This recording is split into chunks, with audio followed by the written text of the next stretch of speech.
എല്ലാവർക്കും എന്റെ പുതിയ വീഡിയോയിലേക്ക് സ്വാഗതം. ആദ്യം തന്നെ എല്ലാവർക്കും ഒരുപാട് താങ്ക്സ് കേട്ടോ. കഴിഞ്ഞ വീഡിയോയ്ക്ക് നല്ല റെസ്പോൺസ് ഉണ്ട്. എല്ലാവരും കുറെ കമന്റ്സ് ഒക്കെ ഇട്ട് എന്നോട് കുറെ സംശയങ്ങളൊക്കെ ചോദിച്ചിട്ടുണ്ട്. അപ്പം ആ സംശയങ്ങൾക്കൊക്കെ എന്നെ കൊണ്ട് പറ്റുന്ന പോലെ ഞാൻ മറുപടി ഇട്ടിട്ടുണ്ട് കേട്ടോ. ഇന്നത്തെ എന്റെ സബ്ജക്ട് ഞാൻ എന്റെ ഒരു അനുഭവ കഥ പങ്കിട്ടുകൊണ്ട് തന്നെയാണ് നിങ്ങളുടെ മുന്നിൽ പതിവ് പോലെ അവതരിപ്പിക്കുന്നത്. സാധാരണ എപ്പോഴും ഞാൻ എന്റെ അനുഭവത്തിൽ നിന്ന് എന്തെങ്കിലും ഒരു കാര്യമായിരിക്കും നിങ്ങളിലേക്ക് എത്തിക്കാറല്ലേ. അപ്പോൾ എന്റെ ഒരു കഴിവിനെ വളർത്താൻ എന്റെ പേരൻസ് എങ്ങനെ സഹായിച്ചെന്നും എന്റെ ചില കഴിവുകളെ അവരുടെ ചില പ്രവൃത്തികളും സംസാരവും ഏത് രീതിയിൽ ബാധിച്ചു എന്നുള്ളതിനെ കുറിച്ചാണ് ഞാൻ ഇന്ന് സംസാരിക്കുന്നത്. ഞാൻ ഇത് പറഞ്ഞു നിർത്തുമ്പോഴേക്കും നിങ്ങളും അതുപോലൊരു പേരന്റ് ആണോ? നിങ്ങൾക്ക് അങ്ങനെ അബദ്ധങ്ങൾ എവിടെയെങ്കിലും പറ്റിയിട്ടുണ്ടോ? നിങ്ങൾ ഇങ്ങനെ ചെയ്യണം അല്ലെങ്കിൽ ഇങ്ങനെയാണ് ചെയ്യാൻ പാടില്ലാത്തത് എന്നുള്ള ഒരു അറിവ് നിങ്ങൾക്ക് കിട്ടും. അപ്പം അത് എന്റെ അനുഭവ കഥകളിലൂടെയും ഇടയ്ക്ക് ഞാൻ കുറച്ച് ചിത്രങ്ങളൊക്കെ ഇതിലേക്ക് ആഡ് ചെയ്യാം. നിങ്ങൾക്ക് എന്റെ സംസാരം തന്നെ കേട്ട് മടുക്കാതിരിക്കാൻ ആ കാര്യത്തിലേക്ക് കുറച്ചുകൂടെ ആഴത്തിൽ ചെല്ലാൻ കുറച്ച് ചിത്രങ്ങളൊക്കെ ഞാൻ ഇതിലേക്ക് ആഡ് ചെയ്യാം കേട്ടോ. എന്റെ പേരൻസും ഈ വീഡിയോ ഒക്കെ കാണുന്നു. അപ്പൊ ഞാൻ ഒരിക്കലും ഒരു പേരൻസിനെയും കുറ്റപ്പെടുത്തല്ലേ. നമ്മുടെയൊക്കെ ജനറേഷനിൽ അച്ഛനമ്മമാരെന്ന് പറഞ്ഞാൽ അവരുടെ അച്ഛനമ്മമാരെന്ന് പറഞ്ഞാൽ തന്നെ സ്കൂളിലൊന്നും പോകാത്തവരാ. ആ അച്ഛനമ്മമാരിൽ നിന്ന് കിട്ടിയ ചെറിയ അറിവിൽ വളർന്നു വന്നതാണ് നമ്മുടെ പേരൻസ് അല്ലേ. ഒരുപക്ഷെ സെവൻത്തിൽ പഠിക്കുന്ന 13 വയസ്സുള്ള എന്റെ മോളുടെ ഒരു അറിവ് പോലും ചിലപ്പം എന്റെ അമ്മയ്ക്ക് ഉണ്ടാവണമെന്നില്ല അല്ലെ. അവരൊക്കെ പണ്ടത്തെ 10ാം ക്ലാസ് വരെ. അപ്പം അവര് ഗുഡ് പേരന്റിങ് ബാഡ് പേരന്റിങ് എന്നൊക്കെ ഇപ്പൊ നമുക്ക് അവരെ വിലയിരുത്താൻ പറ്റില്ല. അവർ കാണിച്ച ചില അറിവില്ലായ്മകൾ കാരണം എനിക്കുണ്ടായ ചില അനുഭവങ്ങള്, അതിൽ നിന്ന് എന്റെ ചില കഴിവുകൾ നന്നാവുകയും അല്ലെങ്കിൽ എന്റെ ചില കഴിവുകൾ നന്നാവാതിരിക്കാനുള്ള കാരണമായി തീർന്നതിനെ കുറിച്ചാണ് പറയുന്നത്. ഞാൻ ചെറുതിലെ മുതലേ വരയ്ക്കും കേട്ടോ. ഭയങ്കരമായിട്ട് വരയ്ക്കും. അപ്പം ഞാൻ ചെറുതായിട്ട് വരയ്ക്കുന്നുണ്ടെന്ന് കണ്ടപ്പോ തന്നെ എനിക്കിപ്പോഴും ഓർമ്മയുണ്ട്. അപ്പനും ഞാനിവിടെ പാലായിൽ ഒരിടത്ത് ഇങ്ങനെ കൊച്ചുങ്ങൾക്ക് മത്സരം നടക്കുന്നുണ്ടെന്ന് പറഞ്ഞ് അവിടെ പോയി ഞാനിങ്ങനെ മത്സരിക്കുകയൊക്കെ ചെയ്ത് അന്ന് സ്കെച്ചൊക്കെ മേടിച്ചെന്ന് ഞാൻ ഇന്നും ഓർക്കുന്നുണ്ട് കേട്ടോ. അന്ന് ഞാൻ കുഞ്ഞു മോള. അന്നേരത്തേനും അവിടെ പോയി മത്സരിച്ചൊക്കെ ഇപ്പോഴും ഓർക്കുന്നുണ്ട്. അതുപോലെ തന്നെ വീട്ടില് ഞാൻ എന്റെ ഒരു കൂട്ടുകാരിയുടെ അമ്മ ഇങ്ങനെ അസ്തമിക്കുന്ന സൂര്യന്റെ ഒരു പടം വരച്ചു. അവളുടെ എന്റെ കൂട്ടുകാരി താരയായിട്ട് ഇപ്പോഴും ഓർക്കുന്നുണ്ട്. ഞാൻ 5th പഠിക്കുമ്പോഴാന്ന് തോന്നുന്നു. അപ്പൊ അവളുടെ അമ്മ ഇങ്ങനെ അസ്തമിക്കുന്ന സൂര്യനെ വരച്ചൊരു സീനറി. അപ്പൊ നമുക്ക് അന്നൊക്കെ ഒരു സീനറി നോക്കി വരയ്ക്കാനുള്ള നമ്മുടെ കയ്യിൽ അങ്ങനെ പുസ്തകങ്ങളോ ഒന്നുമില്ല. വല്ല മാഗസീനിലൊക്കെ കാണണം, അല്ലെ ഇതുപോലെ ആരിലൊക്കെ വരച്ചതൊക്കെ കണ്ടാണ് നമ്മൾ വരയ്ക്കുന്നത്. ഇപ്പം കുട്ടികൾക്ക് മൊബൈലിലൊക്കെ നോക്കി വരയ്ക്കാമല്ലോ. അപ്പം ഞാൻ വീട്ടില് അത് ഇങ്ങനെ വരച്ച് ഒരു കലണ്ടറിന്റെ ബാക്ക് സൈഡ് ഇങ്ങനെ പ്ലെയിൻ ആയിട്ട് കിടന്നു അവിടെ വരച്ചു വെച്ചു. എന്നിട്ട് അമ്മയെ കൊണ്ട് കാണിച്ചു. അമ്മ പറഞ്ഞു അപ്പം വരുമ്പോ കാണിക്കാന്ന് പറഞ്ഞു. അപ്പം വരുമ്പോ കാണിക്കാന്ന് പറഞ്ഞിട്ട് അമ്മച്ചി അതെടുത്ത് ടേബിളിൽ വെച്ചു. അപ്പം വന്നത് അത് കണ്ടിട്ട് അന്നേരം എന്നോട് പറഞ്ഞു നമുക്ക് ഭിത്തി തൂക്കിയിടാന്ന് പറഞ്ഞു. അപ്പം കുറെ നാൾ അവിടെ വീടിന്റെ ഫ്രണ്ടിൽ ഞാൻ വരച്ച പടം ആരെയൊക്കെ കയറി വരുമ്പോ ഇത് മോള് വരച്ചാന്നൊക്കെ പറയാം. അപ്പൊ നമുക്ക് ഭയങ്കര പ്രൗഡാ. അപ്പൊ എന്റെ ഫാമിലിയിൽ എല്ലാവർക്കും അറിയാം ഞാൻ പടം വരയ്ക്കുന്ന ആളാണ്. അപ്പൊ ഞാൻ അത്യാവശ്യം മെഹന്തി വിടുമായിരുന്നു കേട്ടോ. മെഹന്തി ഒക്കെ ഇടാൻ എനിക്ക് ഭയങ്കര ഇഷ്ടമായിരുന്നു. അപ്പൊ എനിക്ക് ഭയങ്കര പ്രോത്സാഹനമാണ് നമ്മുടെ ഫുൾ ഫാമിലി പടം വരയ്ക്കുന്ന കാര്യത്തില്. 7ാം ക്ലാസ് വരെ സത്യം പറയുകയാണെങ്കിൽ സ്കൂളിൽ ഒരു മത്സരത്തിന് എനിക്ക് ഫസ്റ്റ് കിട്ടിയിട്ടില്ല. എന്നാൽ പക്ഷെ നന്നായിട്ട് വരയ്ക്കാം. ഞാൻ നോക്കിയല്ല വരയ്ക്കുന്നത്, എന്റെ ഐഡിയ വെച്ചിട്ടാണ് വരയ്ക്കുന്നത്. 7ാം ക്ലാസ് മുതൽ എനിക്ക് ഫസ്റ്റ് കിട്ടാൻ തുടങ്ങി. കാർട്ടൂൺ വരച്ചതിന് ഫസ്റ്റ് കിട്ടിയിട്ടുണ്ട്. അങ്ങനെ എന്റെ കാർട്ടൂണൊക്കെ സ്കൂളിൽ വലിയ ചർച്ചയൊക്കെ ആയിട്ടുണ്ട്. അതുപോലെ തന്നെ എനിക്ക് 10th വെച്ച് ക്യാഷ് അവാർഡ് കിട്ടിയിട്ടുണ്ട്. പഞ്ചായത്ത് തലത്തിൽ മത്സരിച്ചു, സബ് ജില്ലാ തലത്തിൽ മത്സരിച്ചു. അതിനുശേഷം കോളേജിൽ വെച്ച് എനിക്ക് ഫസ്റ്റ് കിട്ടി. ഒരു ക്ലോക്കാ കിട്ടിയത് കേട്ടോ. അതെന്റെ വീട്ടിൽ കുറെ നാളുണ്ടായിരുന്നു. അങ്ങനെ അതിനുശേഷമാണെങ്കിലും ഞാനിപ്പം പഠിപ്പിച്ചിരുന്ന സ്കൂളിലാണെങ്കിലും ഒരു ഫുഡ് ഫെസ്റ്റ് ഒക്കെ വരുമ്പോൾ ഞാൻ പോസ്റ്ററൊക്കെ തയ്യാറാക്കുമായിരുന്നു. അതിനെ സംബന്ധിച്ചൊക്കെ എന്റെ സ്വന്തം ക്ലാസ്സിൽ തന്നെ എല്ലാം നമുക്ക് മന്ത്ലി ചാർട്ട് ഉണ്ടാക്കണമല്ലോ. അതൊക്കെ ഞാൻ എന്റെ സ്വന്തമായിട്ട് ഉണ്ടാക്കാൻ എനിക്ക് ഇഷ്ടം. പൊതുവെ ടീച്ചേഴ്സ് പിള്ളേരെ ഏൽപ്പിക്കാറുണ്ട്. എനിക്ക് തന്നെ ഉണ്ടാക്കാനായിരുന്നു ഇഷ്ടം.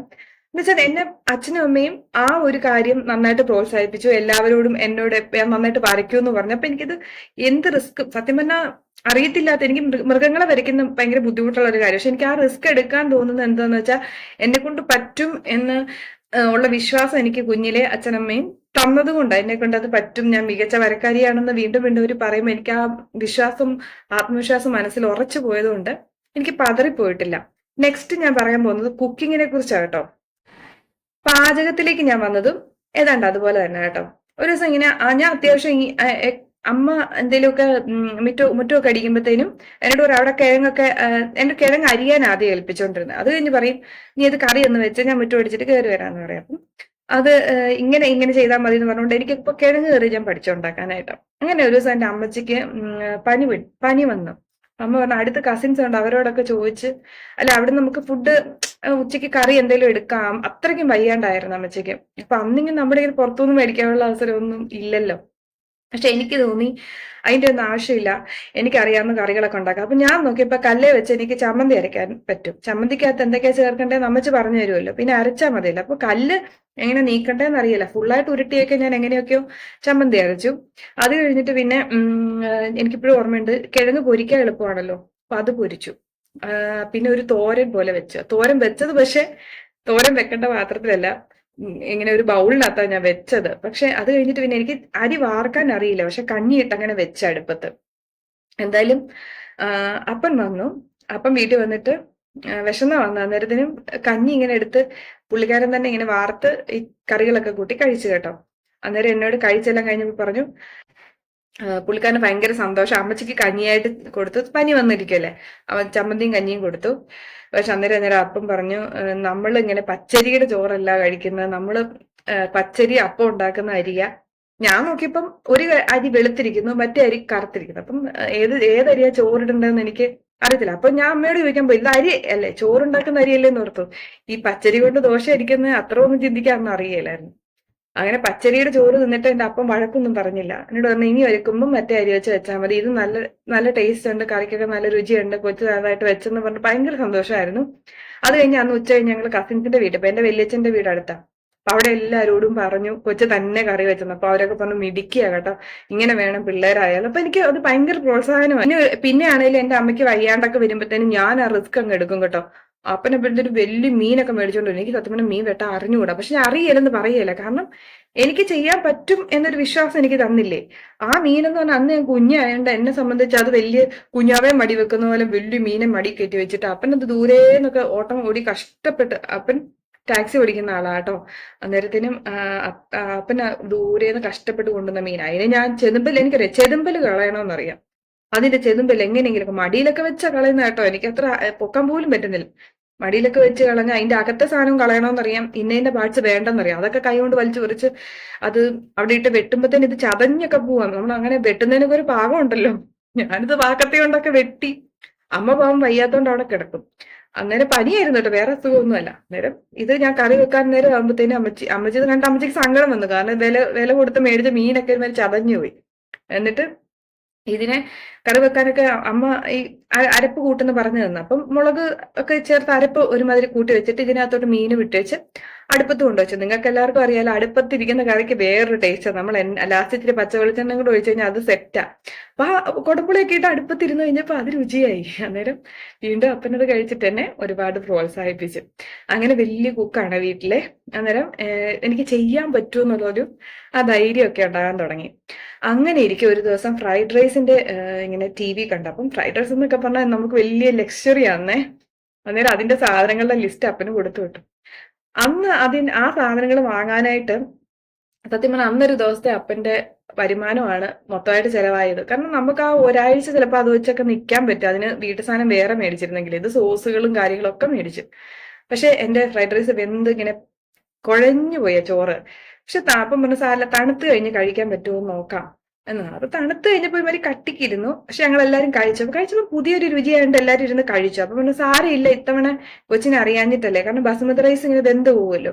അടുത്ത തവണ അമ്മയും കൂടെ കൂടി അരി വെച്ചൂറ്റിയൊക്കെ നമുക്ക് ഉണ്ടാക്കാന്ന് പറഞ്ഞു. അപ്പം ഞാൻ ഏതാണ്ട് 10ാം ക്ലാസ് കഴിഞ്ഞപ്പോ തന്നെ എനിക്ക് എല്ലാം ഒരുമാതിരി അത്യാവശ്യം ഉണ്ടാക്കാൻ അറിയാം. എന്നെ കെട്ടിച്ചു വിടുമ്പോൾ എനിക്ക് ബിരിയാണി, നെയ്ച്ചോറ് എല്ലാം ഒരുമാതിരി അറിയാം. ഭയങ്കര അടിപൊളിയല്ലെങ്കിലും അതാ ചെയ്യാൻ പറ്റും. ഒന്നേ എൻ്റെ അടുത്ത് ആരും മാറ്റി നിർത്തരും. കുക്കിംഗ് അറിയാം. എന്റെ അച്ചാറൊക്കെ എന്റെ ഫാമിലി ഭയങ്കര ഫേമസ് ആയിരുന്നു. ഞാൻ നന്നായിട്ട് അച്ചാർ ഇടുമായിരുന്നു. എന്ന് വെച്ചാൽ ഞാൻ മികച്ച കുക്കാന്നല്ല പറയുന്നേ, ഇപ്പോഴും ഞാൻ മികച്ച കുക്കാന്നല്ല പറയുന്നത്. എന്നോട് എന്തെങ്കിലും സാധനം ഉണ്ടാക്കാൻ പറഞ്ഞാല് അത് പറ്റുവേല എന്ന് ഞാൻ പറയല, കാരണം എന്നെ കൊണ്ട് പറ്റും എന്നുള്ള ധൈര്യം. അതിനുശേഷം ഞാൻ കേക്ക് ബിസിനസ് ഒക്കെ യൂട്യൂബിൽ നോക്കി കേക്ക് ഉണ്ടാക്കാൻ പഠിച്ച് ഞാൻ വെഡിങ് കേക്ക് വരെ ഉണ്ടാക്കിയിട്ടുണ്ട്. കാരണം ആ ധൈര്യം എനിക്ക് തന്നത് എന്റെ പേരൻസ് ആണ്. പടം വരയ്ക്കാനുള്ള ധൈര്യം തന്നതും പേരൻസ് ആണ്. ഇപ്പൊ എന്നോടൊരു കാര്യം ചെയ്യാൻ പറഞ്ഞാൽ അത് ചെയ്യാനുള്ള ആ ധൈര്യം തന്നത് പേരൻസ് ആണ്. ഇനി തേർഡ് വൺ എന്ന് പറയുന്നത് എനിക്ക് ഡാൻസ് കളിക്കാൻ പറ്റുന്നതാണ്.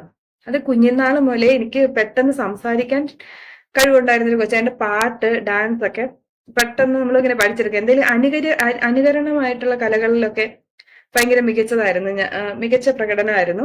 അപ്പൊ എവിടെ പാട്ട് കേട്ടാലും അവിടെ എല്ലാം നിന്ന് കുഞ്ഞുനാൾ മുതലേക്ക് ഈ താളം, ഈ ഋതം കേട്ടാൽ അന്നേരം ഡാൻസ് കളിക്കണമെന്നൊരു ടെൻഡൻസിയാണ്. പഴയ ഫോട്ടോസ് ഒക്കെ പോയില്ലേ കാണിക്കായിരുന്നു. അപ്പം ഡാൻസ് കളിക്കായിരുന്നു കേട്ടോ. അന്നേരം ഞാൻ ശാസ്ത്രീയമായിട്ട് പഠിച്ചിട്ടൊന്നുമില്ല. ഇങ്ങനെ ഒരു തവണ എന്നെ പഠിക്കാൻ ഇങ്ങനെ കൊണ്ടുപോയിട്ട് ഭയങ്കര ഫീസൊക്കെയാണ്. അന്നേരത്തിന് എനിക്കത് പഠിക്കാൻ പറ്റിയില്ല.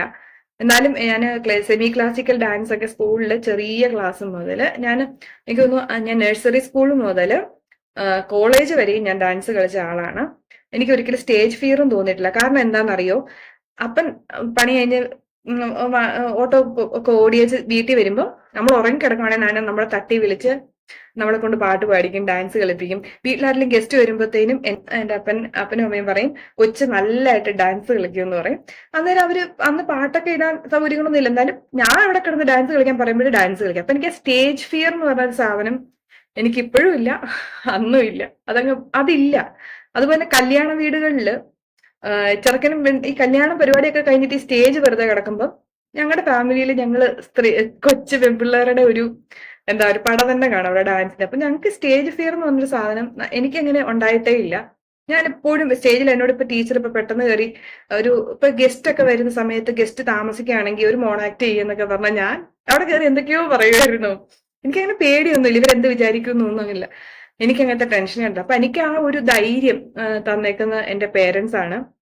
പിന്നീട് ഞാൻ ഈ കഴിഞ്ഞ വീഡിയോ പറഞ്ഞല്ലോ, വീട്ടമ്മമാർക്കുള്ള കോണ്ടസ്റ്റില് സൗന്ദര്യ മത്സരത്തിൽ അതിലും പ്രധാനമായിട്ട് നമ്മൾ സ്റ്റേജിൽ ചെന്ന് നമ്മളെ കുറിച്ച് പറയണം. അവിടെ ഇരിക്കുന്ന ജഡ്ജസ് ചോദിക്കുന്ന ചോദ്യങ്ങൾക്ക് പതറാതെ നമ്മൾ മറുപടി പറയണം. അപ്പൊ ഇതിനൊക്കെയുള്ള ആ ഒരു സ്റ്റേജ് ഫിയർ ഇല്ലാതായത് എന്റെ പേരൻസ് തന്നെ കേട്ടോ, അവരുടെ പ്രോത്സാഹനം കൊണ്ട് തന്നെയാണ്. പക്ഷെ അവർക്ക് എവിടെയാ തെറ്റിപ്പോയെന്നറിയോ, എന്റെ പഠിത്ത കാര്യങ്ങളിലാട്ടോ. ആക്ച്വലി ഞാൻ എല്ലാത്തിലും മിടുക്കിയായിട്ട് നല്ല സ്മാർട്ടായിട്ട് നിന്നുകൊണ്ട് എന്റെ ഒരു എന്നെ കൊണ്ട് ആദ്യമേ തന്നെ ഒരു CBSE സ്കൂളിലാണ് ചേർത്തത്. ആക്ച്വലി അവിടെ ചെറിയ ക്ലാസ് മുതലേ നമുക്ക് കൂടെ ഇരുന്ന ഒരാൾ പഠിപ്പിച്ചാലേ അവിടുത്തെ ഇതുമായിട്ട് നമുക്ക് പോകാൻ അന്നത്തെ കാലത്തൊക്കെ പറ്റുള്ളായിരുന്നു. കാരണം അവിടെ പഠിക്കാൻ വരുന്ന കുട്ടികളുടെ അന്ന് വലിയൊരു സ്കൂളാട്ടോ. അവിടെ ഡോക്ടേഴ്സിന്റെ എഞ്ചിനീയേഴ്സിന്റെ ഒക്കെ പിള്ളേർ അന്ന് പഠിച്ചിട്ടുണ്ട്. അപ്പൊ എന്റെ അമ്മച്ചിക്ക് അത് പറഞ്ഞു തരാനൊന്നും അറിയില്ല. LKG UKG ഒക്കെ തട്ടിമുട്ടിയൊക്കെ പോയി. പിന്നീട് ട്യൂഷൻ ക്ലാസ്സിൽ പോകുന്നു പറഞ്ഞാൽ കുറച്ചു നേരം കൊണ്ട് എനിക്ക് ഒന്നും ആവുന്നില്ലായിരുന്നു. ഞാൻ 3ാം ക്ലാസ്സിലൊക്കെ തോറ്റു പോയിട്ടുണ്ട്. അപ്പൊ എനിക്കെന്ന് വെച്ചാല് തോറ്റും കൂടെ കഴിയുമ്പോഴത്തേനുമേ പൊതുവേ അങ്ങനെ പഠിക്കാത്ത ഒരാളെന്നുള്ള ലേബലായി. അത് പഠിക്കാത്തതിന്റെ പേരിൽ എനിക്ക് വീട്ടിലും തല്ല് കിട്ടാൻ തുടങ്ങി. ഇപ്പൊ ട്യൂഷന് പോയാൽ അവിടെയും തല്ല് കിട്ടും. ടീച്ചേഴ്സിനാണെങ്കിൽ എപ്പോഴും തല്ലാനേ നേരമുള്ളൂ. അതുപോലെ തന്നെ ഈ 3ാം ക്ലാസ്സിൽ തോറ്റു കഴിഞ്ഞപ്പോ എന്നാന്നറിയോ, അതുവരെ എന്റെ കൂടെ പഠിച്ച പിള്ളേരൊക്കെ ഇങ്ങനെ ജനൽ വഴി വന്ന് ഇങ്ങനെ സഹതാപത്തോടെ ജയിലിൽ കിടക്കുന്നവരൊക്കെ കാണത്തില്ലേ, അതുപോലെ എന്നെ വന്ന് നോക്കും കേട്ടോ. അതെനിക്ക് ഭയങ്കര സങ്കടമുള്ള കാര്യമായിരുന്നു. വെച്ചാൽ എന്നെ കൊന്നേക്കാൻ പറയാൻ തോന്നുന്നു, അതുപോലെ സങ്കടം വരും. അത് നമ്മളെ ചേച്ചിന്ന് വിളിച്ച പിള്ളേരുടെ കൂടെ ഞാനായിരുന്നു പഠിക്കുന്നത്. അപ്പൊ എനിക്ക് ഭയങ്കര സങ്കടമായിരുന്നു അത് കേട്ടോ. അതിന്റെ ലൈഫിൽ എനിക്ക് ഷോക്കായിരുന്നു. പക്ഷെ അത് എങ്ങനെ വെച്ചാൽ നമ്മുടെ പേരൻസ് ആണെങ്കിലും അപ്പൊ അവർക്ക് നാണക്കേടായില്ലേ. അപ്പം എനിക്ക് വീട്ടിലാണെങ്കിലും എനിക്ക് ഈ എക്സാം കഴിഞ്ഞ് പേപ്പർ കിട്ടുന്ന ദിവസം എന്ന് പറഞ്ഞാൽ എനിക്ക് എന്നും പേടിയുള്ള ഒരു കാര്യമായിരുന്നു. കാരണം ആ ഒരു പേപ്പർ കയ്യിലോട്ട് കിട്ടുമ്പോൾ എന്നെ വിറയ്ക്കും. കാരണം ഇത് വീട്ടിൽ കൊണ്ടുപോകുമ്പോൾ എന്തായാലും എനിക്ക് തല്ല് കിട്ടും. പക്ഷെ എന്റെ ആക്ച്വൽ പ്രോബ്ലം എന്താണ്, എന്തുകൊണ്ടാണ് ഞാൻ പഠിക്കാത്തെ, എന്താ എന്റെ പ്രശ്നം എന്നുള്ള അങ്ങനെ അത് ശീലമായിട്ടുണ്ടല്ലോ. എനിക്ക് പഠനത്തോടെ അങ്ങ് പേടിയായി. സത്യം പറഞ്ഞാൽ എനിക്ക് പഠിക്കുന്ന കാര്യം പുസ്തകം ക്ലാസ് ഒന്നും കേൾക്കുമ്പോഴേ എനിക്ക് ടീച്ചറിന്റെ തല്ല് കൊണ്ടും എടുത്തു. വീട്ടിലാണ് പരീക്ഷ കഴിയുമ്പോൾ ഉള്ള തല്ല്. അതുകൊണ്ട് പഠനം അങ്ങ് വെറുത്തു പോയായിരുന്നു സത്യം പറഞ്ഞാല്. പിന്നെ കേരള സിലബസിൽ ഇംഗ്ലീഷ് മീഡിയത്തിൽ കൊണ്ട് ചേർത്തു. അവിടെ ചെന്നപ്പോ എല്ലാം എളുപ്പമായി. കാരണം CBSE എന്ന് വന്ന ഒരാൾക്ക് കേരള സിലബസിൽ അന്നത്തെ വളരെ സിമ്പിൾ ആയിട്ടുള്ള കാര്യങ്ങളായിരുന്നു. ഇംഗ്ലീഷിലൊക്കെ ആണെങ്കിലും പഠിക്കാൻ ഉണ്ടായിരുന്നു ഒക്കെ.